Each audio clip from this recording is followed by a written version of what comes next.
দৈনিক আজাদী লাইভে স্বাগত জানাচ্ছি। আমি নাজামুদ্দিন আবিদ। আমি এই মুহূর্তে অবস্থান করছি চট্টগ্রাম র্যাব 7 বহদ্দারহাটের যে CPC-3 রয়েছে, সেখান থেকে আমরা যুক্ত হয়েছি মূলত একটি সংবাদ দেওয়ার জন্য।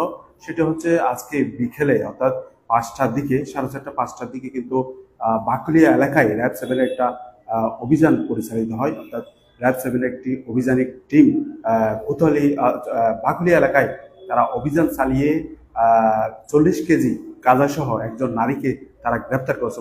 মূলত তার বাসায় তারা অভিযান চালিয়ে তাকে গ্রেপ্তার করতে সক্ষম হয়। মূলত তারা গোপন সংবাদের ভিত্তিতে কিন্তু যে গাঁজা বিক্রির জন্য, অর্থাৎ চট্টগ্রাম শহরে গাঁজা বিক্রির জন্য তারা অবস্থান করছে 40 কেজি গাঁজা নিয়ে, সেই সংবাদের ভিত্তিতে তারা অভিযান চালিয়ে সাথে সাথে তারা নারীসহ এই গাঁজা উদ্ধার করে। পরবর্তীতে এই নারীর জিজ্ঞাসাবাদের ভিত্তিতে আরেকটি মজুদ ঘর অর্থাৎ গুদামে তারা অভিযান চালায় কুলসি এলাকায়। সেখানে তার জিজ্ঞাসাবাদের ভিত্তিতে তার যে সংবাদ পাই র্যাব 7, এটার পরপরে কিন্তু কুলসি এলাকায় একটি বাসায় পুনরায় তারা অভিযান চালায়। অভিযানে একজন রোহিঙ্গা নাগরিক এবং 2জন ওয়ারেন্টভুক্ত আসামি তারা গ্রেপ্তার করছে। মূলত এটা বলা চলে যে একটি অভিযান পরিচালনা করতে গিয়ে আরেকটি মামলার যে ওয়ারেন্টভুক্ত আসামি পাশাপাশি রোহিঙ্গার এক নাগরিককে তারা গ্রেপ্তার করতে সক্ষম হয়েছে। আমরা সরাসরি যুক্ত রয়েছি। আমরা যিনি ব্রিফিং করছেন এই ঘটনা নিয়ে, লেফটেন্যান্ট কমান্ডার তৌহিদুলের সাথে আমরা সরাসরি যুক্ত হব, কথা বলার চেষ্টা করব আজকের এই বিষয় নিয়ে।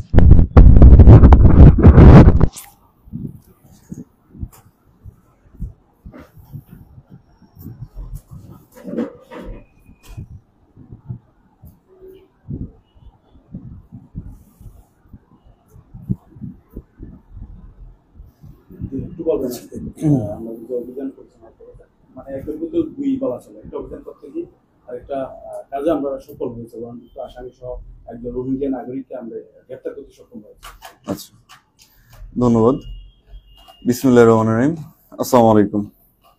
আজকে আমরা মূলত ভোরবেলা একটি তথ্য পাই যে পূর্ব বাকলিয়া এলাকায় 40 কেজি গাঁজার একটি চালান ঢুকেছে। তো পরবর্তীতে আমরা আমাদের গোয়েন্দা তথ্য এবং যে স্থানীয় জনগণের সহায়তায় আমরা সন্দেহজনক বাসাটা শনাক্ত করতে সক্ষম হই এবং আনুমানিক বিকাল 3:40 নাগাদ আমরা অপারেশন পরিচালনা করে পূর্ব বাকলিয়ার 18 নম্বর ওয়ার্ডে থেকে 40 কেজি গাঁজা এবং মাদক কারবারি 4 জনকে আটক করতে সক্ষম হই।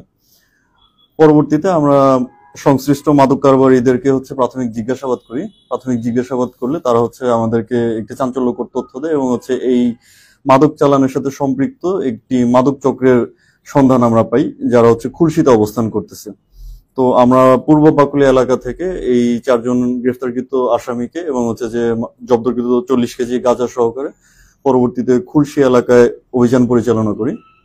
এবং খুলশি এলাকায় আমরা অভিযান পরিচালনা করতে যে যা দেখতে পারি যে ওইখানে মাদক মামলাতেই একজন হালিশহর থানার গ্রেপ্তারি পরোয়ানাভুক্ত আসামি রোজিনা এবং একই থানার আরেকটি মাদক মামলার গ্রেপ্তারি পরোয়ানাভুক্ত আসামি হোসেন এবং এই চক্রের একজন সদস্য যে মূলত রোহিঙ্গা ক্যাম্প থেকে পলাতক নূর মোহাম্মদ, এই 3 জন একই বাসায় অবস্থান করছে। তো আমরা তাদেরকে তাদের গ্রেপ্তারি পরোয়ানার ভিত্তিতে ধরতে সক্ষম হয়েছি এবং আমরা যে রোহিঙ্গা ব্যক্তি রয়েছেন তাকেও আমাদের হেফাজতে নিয়ে এসেছি। আমরা সকল ব্যক্তিদেরকে সংশ্লিষ্ট থানায় হস্তান্তর করব। জি, আমরা যেরকম দেখতে পেলাম যে বিভিন্ন জায়গায় আমরা কিন্তু বিভিন্ন সফল অভিযানের মাধ্যমে আমাদের মাদক কারবারিদেরকে আমরা ধরতে সক্ষম হয়েছেন, পাশাপাশি মাদক দ্রব্যগুলো উদ্ধারে সক্ষম হয়েছে। এটা অবশ্যই আমাদের সফলতা। আপনাদের সামনের যে কার্যক্রম কিরকম চালাবেন বা কি আমাদের আশায় ভালো আছে? আমাদের র্যাব-7-এর মূল লক্ষ্য চট্টগ্রামকে মাদক মুক্ত করা এবং সন্ত্রাস মুক্ত করা। তো সেই প্রেক্ষিতে আমরা চেষ্টা করতেছি আমাদের মাদক বিরোধী অভিযান এবং সন্ত্রাস বিরোধী অভিযানকে প্রতিনিয়ত বেগবান করার জন্য, এবং তারই ধারাবাহিকতায় আমরা প্রতিনিয়ত কনজিকিউটিভ অপারেশন পরিচালনা করে যাচ্ছি। আপনারা তা দেখতে পাচ্ছেন এবং যে আপনারা জনগণের সামনেও সেগুলো তুলে ধরছেন। আমরা আশা করি যদি জনগণ আমাদের সাথে থাকে এবং যে আপনারাও আমাদের পাশে থাকেন, আপনাদের সকলকে আমরা পাশে পেলে ইনশাল্লাহ আমরা চট্টগ্রামকে আরো ভালো পরিবেশ উপহার দিতে পারবো। জি, মাদক বিরোধী অভিযানের পাশাপাশি আমরা দেখতে পাচ্ছি বিভিন্ন অপহরণ সংক্রান্ত বিভিন্ন মামলার ভিকটিমকে উদ্ধার সহ আসামিকে গ্রেপ্তার করতে আমরা সক্ষম হয়েছি। আমরা ইতিপূর্বে একজন 16 বছরের একজন মেয়েকে আমরা উদ্ধার করছি, জি। একটা জবরদস্তির একটা মামলা নেই, সেটাও আপনাদের সফল অভিযান। এই বিষয়ে কি বলবেন? মাদক বিরোধী অভিযানের পাশাপাশি বিভিন্ন নাগরিকের জনকল্যাণমূলক কাজ বলেন বা মানুষের উপকার করছেন বা আপনাদের কাজে। ধন্যবাদ। আমাদের আসলে মূল কাজটাই জনসেবা দেওয়া। আমরা আমাদের জায়গা থেকে যতটুকু সম্ভব আমরা সর্বোচ্চ চেষ্টা করতেছি আমাদের দ্বারা যাতে জনগণ উপকৃত হয়। তো আমরা আমাদের এখানে যারাই আসতেছেন সাহায্যের জন্য আমরা সকলকেই আমাদের সর্বোচ্চ সেবা প্রদানের চেষ্টা করছি।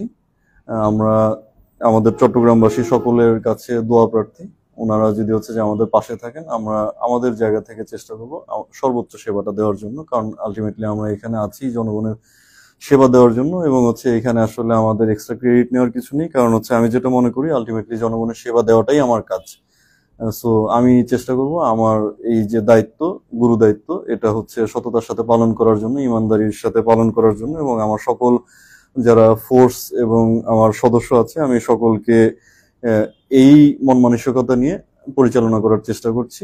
বাকিটা উপরওয়ালার ইচ্ছা। ইনশাল্লাহ আমরা যদি আল্লাহ সহায় হয় চেষ্টা করব চট্টগ্রামে একটি সুন্দর পরিবেশ স্থাপন করার জন্য। ধন্যবাদ। এক্ষেত্রে কিছু বলবেন কিনা জনগণের উদ্দেশ্যে, যে অনেকে অনেক রকম বিপদে পড়ে, আইন শৃঙ্খলা পরিস্থিতি নিয়ে বলেন অথবা কোনো পারিবারিক দ্বন্দ্ব বা বিভিন্ন বিষয় নিয়ে অনেকে আইন শৃঙ্খলা বাহিনীর দ্বারস্থ হয়। এক্ষেত্রে কিন্তু র্যাপের প্রতি মানুষের আলাদা একটা আস্থা আছে, বা এটা অন্য কেউ না পারলে র্যাপ পারে।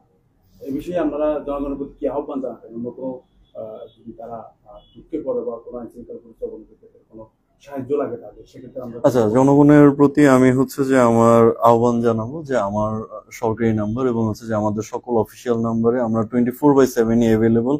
আপনারা আমাদেরকে মাঝরাতে, ভোর রাতে অথবা যে কোনো সময় হচ্ছে যে কোনো তথ্য দিয়ে সহায়তা করতে পারেন।